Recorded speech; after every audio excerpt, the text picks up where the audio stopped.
আসসালামু আলাইকুম, আশা করি সবাই ভালো আছেন। সো গত পর্বে দেখিয়েছিলাম কিভাবে HTML এর ইমেজ ট্যাগ ইউজ করতে হয়। তো আজ আমি আপনাদেরকে দেখাবো ইমেজ ম্যাপ কিভাবে ইউজ করতে হয় এবং কেন ইউজ করতে হয়। তো তাহলে চলেন, প্রথমত হচ্ছে ইমেজ ডট HTML এই ফাইলটাকে ওপেন করে নিই কোড এডিটরের মাধ্যমে। দেন হচ্ছে এটা ওপেন হয়ে গেল। তো এখন আমি এটাকে কেটে দেওয়ার পর এখন আমি এই ইমেজের ভিতর ইউজ অর্থাৎ ইমেজ ম্যাপ ইউজ করব। সো ইমেজ ম্যাপ ইউজ করা এই কারণেই, অর্থাৎ একটা ইমেজের ভিতর অনেকগুলি হাইপার লিঙ্ক ক্রিয়েট করা যায় অর্থাৎ ইমেজ ম্যাপের মাধ্যমে। সো এই জায়গায় হচ্ছে ইউজ ম্যাপ নামে একটা অ্যাট্রিবিউট আছে, ওইটাকে নেই। দেন হচ্ছে তারপর হচ্ছে ম্যাপ নেই, ম্যাপ ট্যাগ ম্যাপিং করার জন্য ম্যাপ ট্যাগ নিলাম। তো ম্যাপ ট্যাগের একটা নাম দেই মাই ম্যাপ। ওকে। তো এই জায়গায় ইউজ ম্যাপ এটার ভিতর হচ্ছে হ্যাশট্যাগ দিয়ে হচ্ছে মাই ম্যাপ দিয়ে দেব, মাই ম্যাপ। ওকে। তো মাই ম্যাপ দেওয়ার পর এখন আমি এটার ভিতর এরিয়া নিব, কতটুক এরিয়া নিয়ে হচ্ছে হাইপারলিংকটা ক্রিয়েট হবে। তো তো এটার জন্য একটা ওয়েবসাইটে যাই। প্রথমত হচ্ছে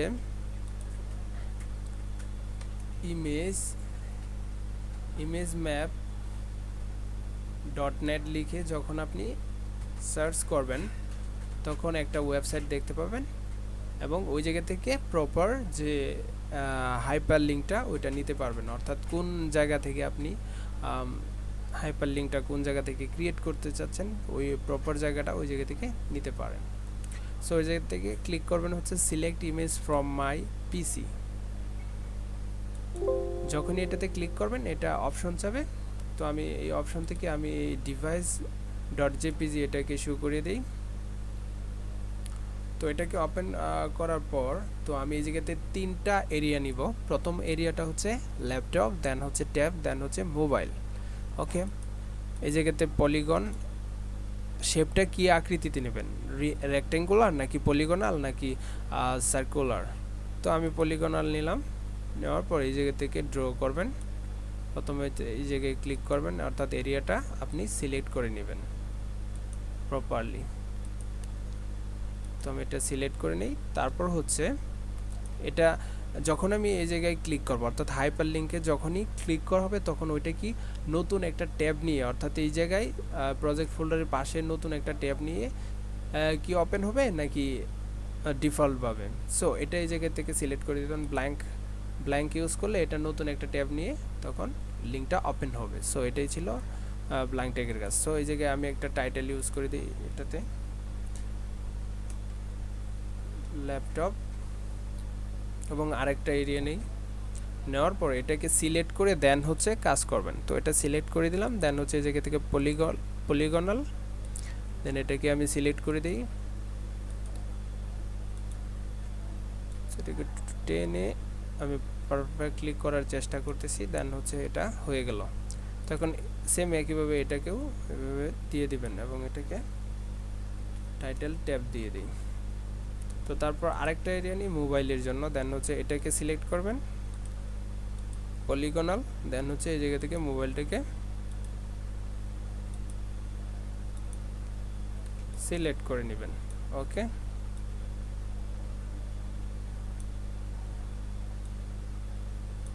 তো সিলেক্ট করার পর আমি এই জায়গা থেকে টার্গেট ব্ল্যাঙ্ক করে দিই এবং এটাকে মোবাইল। তো তারপর হচ্ছে শো মি দ্য কোড। যখনই আপনি এই জায়গায় ক্লিক করবেন যে আপনি এরিয়াগুলো নিয়েছেন, অর্থাৎ ম্যাপের যে এরিয়াগুলো নিয়েছেন এটা এই জায়গায় ক্রিয়েট হয়ে গেছে সো অটোমেটিক্যালি। তো আমি এই জায়গা থেকে এটাকে কপি করে নেই, কিবোর্ডের কন্ট্রোল চেপে ধরে সি চাপা, কপি হয়ে গেল। তারপর আমি আমার যে ম্যাপ আছে এটাতে এরিয়াগুলো দিয়ে দিলাম। এটাকে ট্যাব প্রেস করে একটু ভিতরে দিয়ে দেই এবং কিবোর্ডের কন্ট্রোল চেপে এস চাপো, সেভ হয়ে গেছে। এখন ফাইলটা যদি আমি রিলোড করি তাহলে দেখতে পাবো ইমেজটা শো করতেছে। বাট এটা কিন্তু প্রপারলি লিঙ্কগুলো, হাইপার লিঙ্কগুলো বাইরে চলে আসছে, অর্থাৎ ইমেজ থেকে বাইরে চলে আসছে, কারণ হচ্ছে আমার এই ম্যাপটা রেসপন্সিভ না। সো রেসপন্সিভটা অন্য এক সময় দেখাবো। সো আজকে তাহলে এই জায়গা থেকে উইড এবং হাইটটাকে সরিয়ে দেই, দেন হচ্ছে কিবোর্ডের কন্ট্রোল চেপে এস চাপবো, সেভ করে দেন হচ্ছে এটাকে রিলোড করে দেবো। এখন যখন আমি বাইরে নিয়ে আসছি, অর্থাৎ প্রপার জায়গাতেই যখন আমি মাউসটা রাখছি, তখনই কিন্তু হাইপারলিঙ্কটা শো করতেছে, আর বাইরে রাখলে কিন্তু শো করতেছে না। সো পারফেক্টলি এরিয়াগুলো সিলেক্ট হয়ে গেছে। সো এভাবে আপনি এই ওয়েবসাইটের মাধ্যমে ইমেজ ম্যাপিং করার জন্য এরিয়াগুলো নিতে পারেন। সো টাইটেলটা দেখতে পাচ্ছেন, ল্যাপটপ শো করতেছে, আর এটা হচ্ছে ট্যাব এবং এটা হচ্ছে মোবাইল। সো আশা করি সবাই বুঝতে পারছেন। যখন আমি এই জায়গায় ক্লিক করব, অর্থাৎ কিছু লিঙ্ক আমি নিয়ে নেই, আমার index.html ফাইলে কিছু লিঙ্ক আছে ইমেজের। সো আমি এই জায়গা থেকে ইমেজ লিঙ্কটাকে কপি করি, কপি করে আমি জাস্ট এই স্টেপের ভিতর রেখে দেই, পেস্ট করে দেই। তারপর হচ্ছে আরেকটা লিঙ্ক, এটাকে কপি করে দ্বিতীয় এই স্টেপের ভিতর দিয়ে দেই, এবং তৃতীয়টাকে কপি করি, তৃতীয়টাকে কপি করে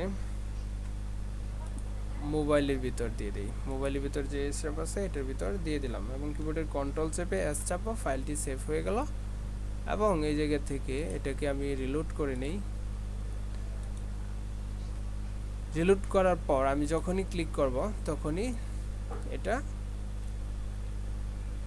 অর্থাৎ যে ডিভাইসটা আছে ওই ডিভাইসের ইমেজটা এই জায়গায় শো করবে। তো দেখতে পাচ্ছেন এটা ডেস্কটপ শো করতেছে। যখনই আমি এটাকে কেটে দেই, তো এই জায়গায় নেটটা একটু স্লো কাজ করতেছে, যার কারণে একটু লেট হচ্ছে। সো আমি যখন ট্যাবে ক্লিক করব তখন হচ্ছে ট্যাবের যে ইমেজটা এই জায়গায় ডিসপ্লে হচ্ছে, এবং মোবাইলে ক্লিক করার সাথে সাথে দেখতে পাচ্ছেন এই জায়গায় মোবাইলের একটা ইমেজ শো করতেছে। সো এভাবে আপনি অনেকগুলি লিঙ্ক, হাইপার লিঙ্ক ক্রিয়েট করতে পারেন ইমেজ ম্যাপ ইউজ করার মাধ্যমে। সো এটাই ছিল ইমেজ ম্যাপের মেন কাজ, অর্থাৎ আপনি একটা ইমেজের ভিতর অনেকগুলি লিঙ্ক আপনি মাল্টিপলভাবে ক্রিয়েট করতে পারেন। সো আশা করি সবাই বুঝতে পেরেছেন কিভাবে ইমেজ লিঙ্ক ক্রিয়েট করতে হয়। সো সবাই প্র্যাকটিস করবেন এবং সবাই সুস্থ থাকবেন, ভালো থাকবেন। আল্লাহ হাফেজ।